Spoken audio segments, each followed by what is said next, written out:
If you have not subscribed, please click the like button, share and subscribe. It's free.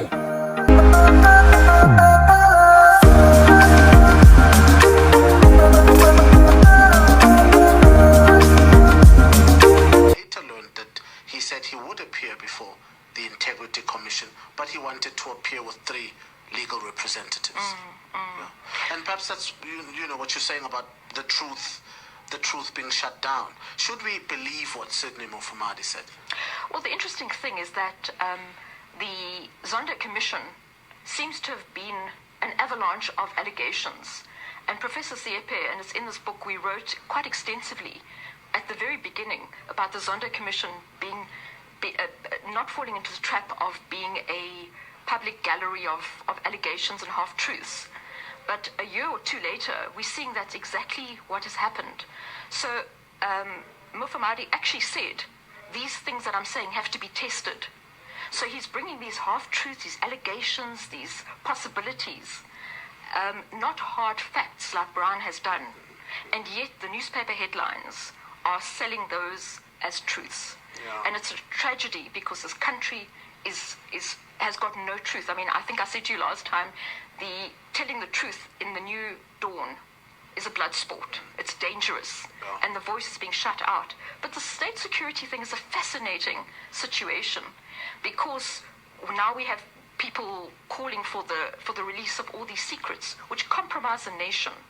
But yet, the same journalists are not calling for the truth behind the CR17 funding. Now, if there's not a contradiction, if there was ever a contradiction in this country, that's where it is. That is it.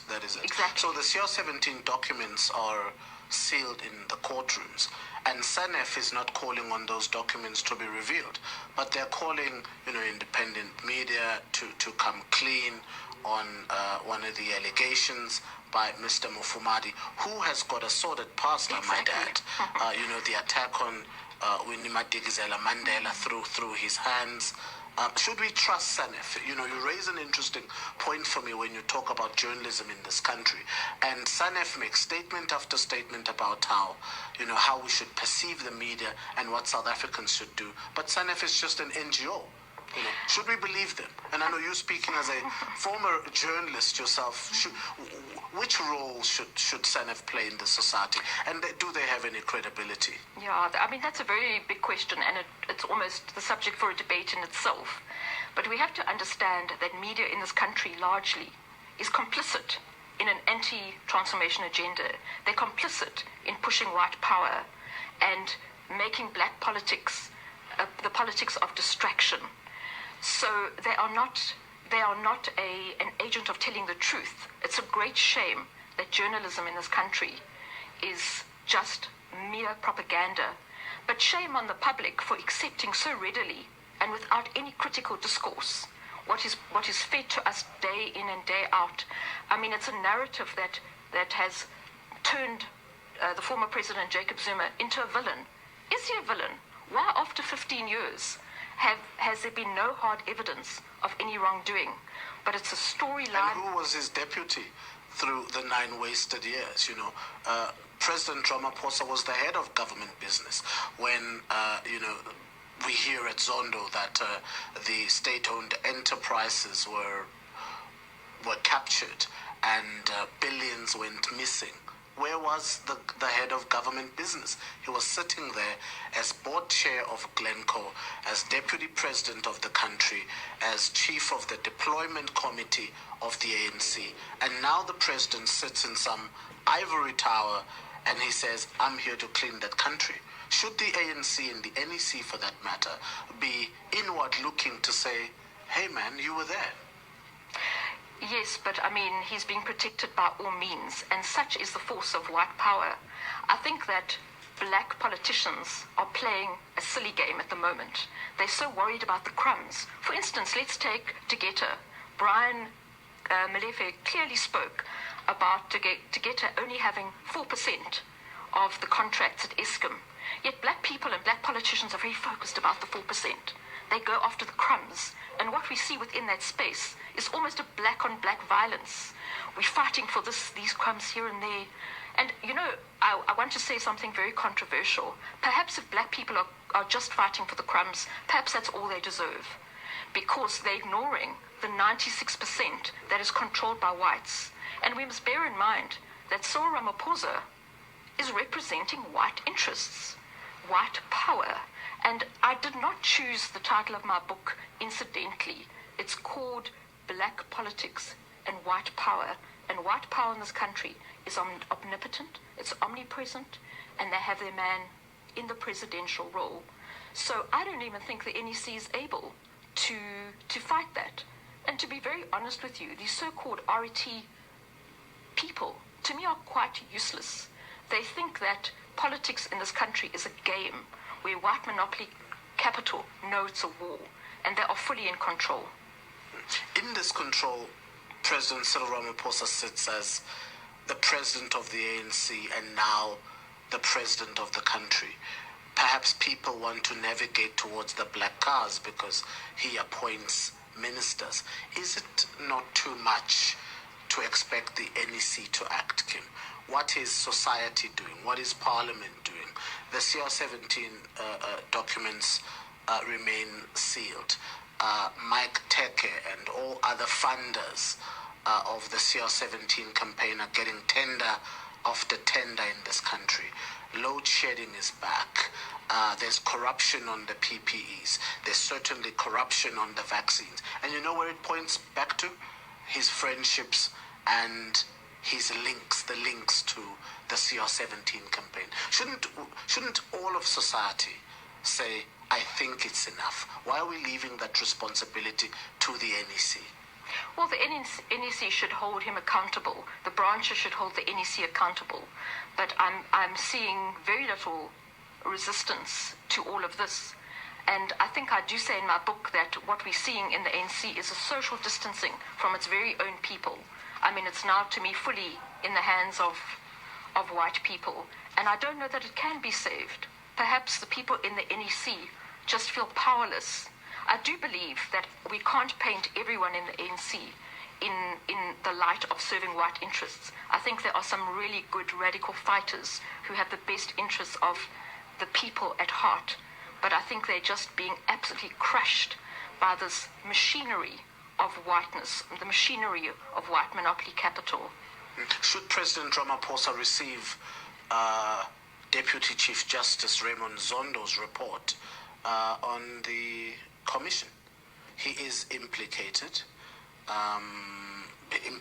by various people, Mr. Brian Molefe in particular. Arthur Fraser wants to go there and have his day at Zondo. Is President Ramaphosa going to fairly receive Zondo's report, a report that will implicate him? No, not at all. But because we have a media that is complicit, we have a judiciary that is complicit.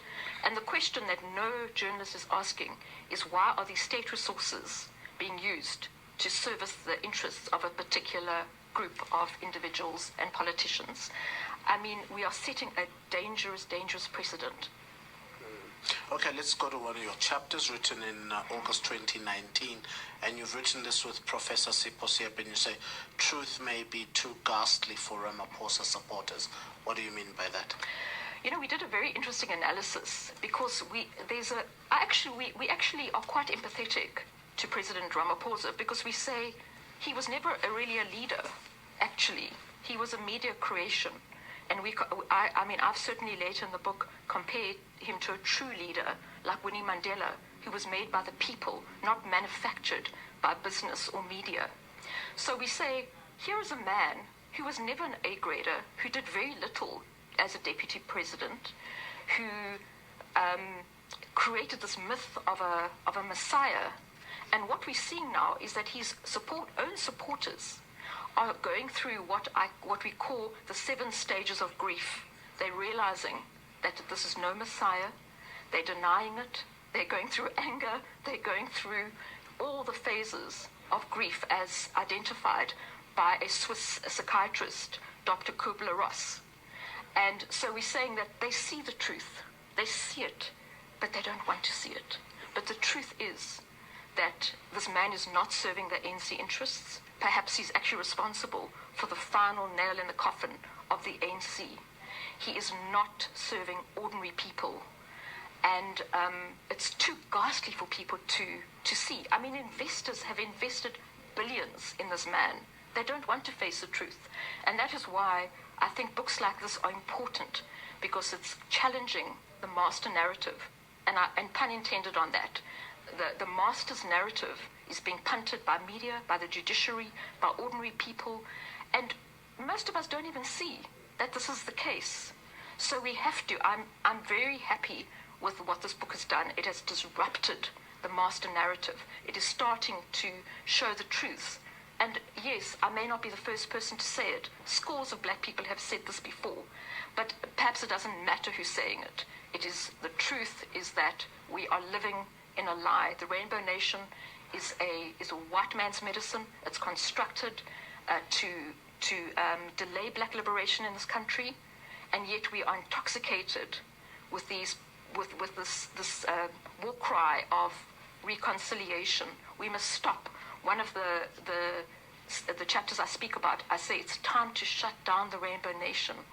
And it's not that I'm against reconciliation, but we have to put black liberation first, and we are not. And we are getting more and more away from that. The fact that state security the secrets are being offered to the world. I mean, I think it's just, there's so much hatred for one man in this country. We've become a vulnerable nation.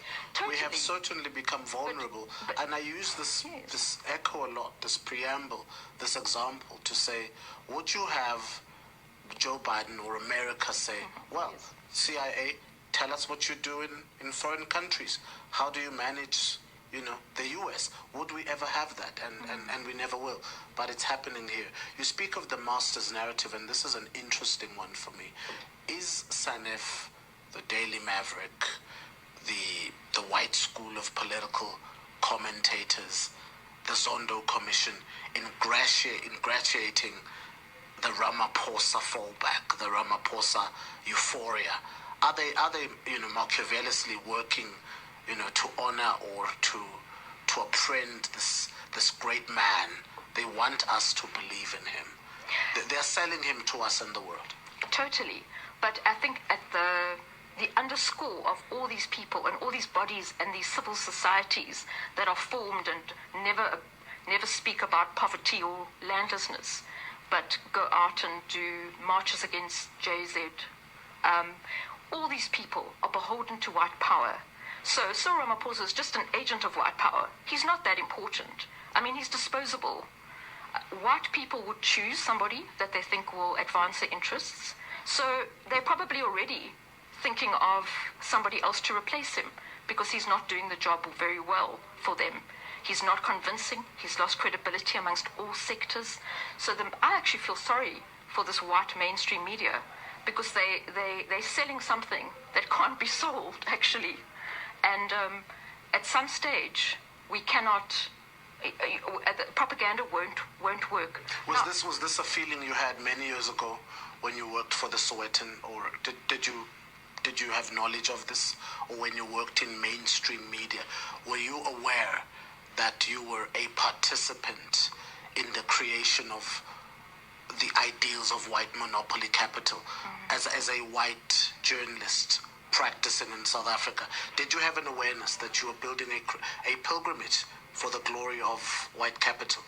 I think you're always naive and you want to go into media for social good. I mean, my first job actually was at independent papers, and I lost my job over revealing the level of racism in the company, and that was probably 25 years ago. Yeah. But working at Sowetan with the great Dr. Agri Cluster was phenomenal because we had real journalism. But even people like him had to be taken out of the system because their voices were too controversial. So there are very few. We have a system where unless we own the ideas and we own the minds, well, the system will continue. And I often think that the problem in this country is not only that white people occupy the land, but it's almost like the black mind is occupied by whiteness, and that has to change. Do you envision a day when South Africa has an independent media, when South Africa has media that is transformed, media that is not biased, particularly media that is not entrenched, media that does not take its creed and its instruction from white capital, when journalists are no longer on the Tumamina WhatsApp group? Do you envision that day? I think it's only going to happen when black people fully embrace the damage that apartheid and colonialism has done. And I say one of the solutions I would do if I was president of this country is to ensure that Steve Biko's work is taught to every single South African, so that there's a national consciousness of black consciousness. Without that, nothing is going to change. White power will remain and seem to have any moral compass. So people like myself, we've never offered reparations. We've never knelt down before black people and said, forgive me for the great atrocities I've committed, not only under apartheid, but under colonialism. So I think why I've written No White Lies and about the lack of white accountability is because I'm trying to appeal to white people to shift their national consciousness from one of privilege and white supremacy and entitlement and arrogance, and I can go on a lot, to actually recognize the sins that you've committed in this country, whether it's through you or the actions of those that came before you. And you speak about national reconciliation, but white people aren't interested in reconciliation. I think I've always been a black sheep in the community, and although I've said to letters, I've been on television, and I've said, dear white fellow South Africans, it's time for us to give back the land. It's time for us to repent for the things that we've done, because only when we do that can we speak about a stronger together nation, can we speak about reconciliation. And generally what I get is a lot of hate mail, which is disappointing. So I've come to the conclusion, sadly so, that white people are not going to participate in the emancipation of South Africa. In fact, they'll do everything to make sure that this land is never transformed. They are holding on to stolen goods. And yes, possibly I'm seen as the enemy of whiteness. I'm seen as a race traitor. But I actually wear that label very proudly, because if being a race traitor means trying to bring an equitable and just society, then you can label me that any day. South Africa, if South Africa is a rainbow nation, then the rainbow nation must be a very big storm, actually. And I think we did a great disservice to this country and to black South Africans, and in a way white South Africans, in 1994. And in my book I write about how reconciliation is actually a white man's medicine. It has done a lot of harm to black people. It may not have been intended to cause harm, but it has done no healing. So what we saw in 1994 was black liberation put on the back burner. In fact, in my book, I speak about a stillborn democracy. And I think 1994 took emphasis off the black struggle in what I call this absolute nonsense of non-racialism. I'm not an advocate of non-racialism. I describe myself quite proudly as a former charterist, where this coming together of white people and black people is seen as such a wonderful thing. I don't think it is a wonderful thing. We cannot speak about reconciliation until we speak about being equal partners. And as it stands now, I'm a white privileged person, and black people are still children of a lesser guard in what we would call a democratic government, and under what we once thought was a black government. But the ANC is day by day showing itself as a government that stands for the interests of whiteness rather than the dignity of the black child. Family, I've just listened. I listened to Ramaphosa when he said to Malema, he must not play the man, but play the ball. But what he doesn't tell South Africans are the facts that the EFF is not playing the man, but is playing the ball. Because in politics, when you are number one in the country as a president, you have to account for everything. Wherever you open your mouth, it's where you put your coin. So all the promises that Cyril Ramaphosa made to the South Africans. It's what he was confronted with. And listening to Kim Haler, it shows what Ramaphosa represents. It's not only the EFF. Find the EFF when they say this. Loud voices start screaming around, oh, this is not true, this is not true. But now, when we listen to Kim Haler, what really Ramaphosa represents, it's really amazing. Because a lot of things Ramaphosa has gone through and how he became a president and having sealed documents, it shows how much he is being protected. But South Africans, they don't understand that they have to wake up and smell the coffee and stop eating crumbs. Because ANC and Cyril Ramaphosa, as the president of the country, they are in bed with their masters. They are the ones that are pulling the strings. Today, we have GNU, so-called GNU. It isn't a GNU, it's a collusion. It's a collision because there are people from behind who are pulling strings. So, there's a lot that we see here that is going on in South Africa. Let's face the facts with the president. If South Africans will keep fighting amongst themselves, those political parties, black political parties, they must understand that they are fighting for crumbs. They're not fighting for the real thing. And the brainwash that has been done for many decades in black people's minds, whereby they fear or they respect more their masters or their slave masters than they respect their own. It's really shocking. Family, what do you think about this video? Does really Ramaphosa represent South African or represent the minority of South Africans who are holding the economy of the country and the land? Say your comment without fear or favor, but with respect. I love you all. Bravo, bravo.